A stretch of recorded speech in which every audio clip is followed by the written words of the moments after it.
Today we're in Psalm 120. In my distress, I called to the Lord, and he answered me. Deliver me, O Lord, from lying lips, from a deceitful tongue. What shall be given to you, and what more shall be done to you, you deceitful tongue? O warrior's sharp arrows with glowing coals of the broom tree? Woe to me that I sojourn in Meshech, that I dwell among the tents of Kedar. Too long have I had my dwelling among those who hate peace. I am for peace, but when I speak, they are for war. The psalmist calls out to God for help.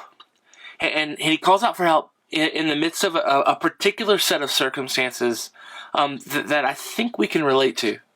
First, he takes note of the fact that he needs deliverance, he needs help from lying tongues, from deceitful tongues. This is literally like lips and a mouth that when people speak, when they talk, they take the truth and they twist it, they undermine it, they provide shade to it, it angles in a certain direction.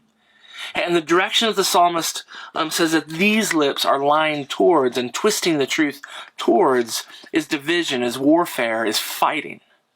It's a kind of bitterness, that's a strife that's trying to be stirred up by the way that people are speaking about one another. Now, I think this can happen on a national scale. It can also happen on a very interpersonal scale. But I think we've all either been the people, if we're honest, and we've also been around the kinds of people who will take things that are said and twist them and turn them and undermine them and provide shade to them in such a way that it's almost like they are seeking out fights, seeking out ways to kind of undermine the truth so that people will fight, so that maybe they can fight, to create disagreements, to create strife. In other words, not trying to bring two parties together, not trying to seek understanding, not trying to hear one another and understand one another and move towards one another. Rather, taking every opportunity there is to take a word misspoken here, or a turn of phrase there, or something ripped out of context, and then to use it to create division, to create strife, to create warfare. The psalmist looks at those kinds of situations, which we are surrounded by, and he prays that God would deliver him from those lying lips, from that kind of divisiveness. He says, I want peace, I want unity, I want restoration, I want these, I want to be brought together. Where there's fighting right now, I want reconciliation.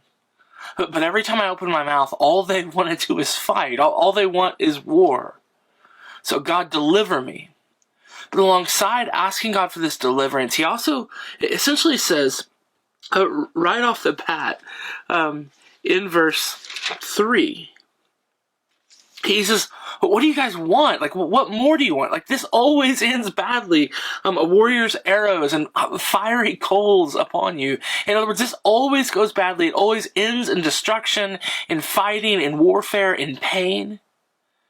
And looking at that pain, looking at that, those kinds of lips and that kind of speech, he cries out to God in the midst of all of it, says, deliver me from this madness, deliver me from this division, deliver me from these lips that only want to fight.